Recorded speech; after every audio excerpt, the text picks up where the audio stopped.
senis ir 12 fortepijonų. Šeimos istorija pasakoja ir tai buvo tiesa, kad mano seniui gimė 8 genialūs vaikai ir kad jis nusipirko 12 beveik naujų fortepijonų. Po mirties jis paliko nemažą turtą. Vaikai pagerbė skirtingus menus, 2 tapo gana žinomi, 3 susituokė ir nupenėjo gležną dalį turtų ir spindesio.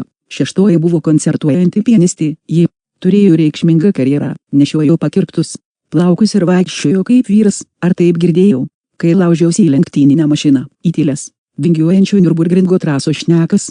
Kita mirė kaip vaikas nesulaukusi 5 metų. Ir štai vienas rašė rūšiuoju jo keistas knygas ir stebiuosi jo gyvais žodžiais ir braukinėju trumpus kraštinius užrašus ir pirštų maklinu sąskaitas. Grįžau pas senį, kad sutvarkyčiau kaimo kapines, jų labui pabendraučiau su saugotoju po rudens saulė ir paliesčiau vaiduoklio garsą ten, kur jis guli. Man labiausiai patinka galvoti apie tą kietą sprandį, pliaukšintį savo išlaunis ir prekiaujantį enkių šlamšto produktais už 1 tuziną fortepijonų. Tai atitiko jų kultūros plėtimosi planą. Tuo pačiu mastu jis pastatė 7 arkų namus ir jie tebestovi. 5 aukštų tiesus kaip kvadratinė dėžė vis dar dominuoja Palangos pakrantės žemės pakraštyje. Pigiai nuomojamas vasaros slogiu oru, šeimoms su sportbačiais, kuriais žliugsi per kambarius ir kartais pirštais pereina geltonus seno fortepijono klavišus dvelkiančius miltligės varpais, kai batų fabrikas tarp eglių įspritūpęs, plokščias stogas ir langų eilė šnipinėja per miglą, kur šoko tie 8 vaikai jūros žvaigždžių vasaromis,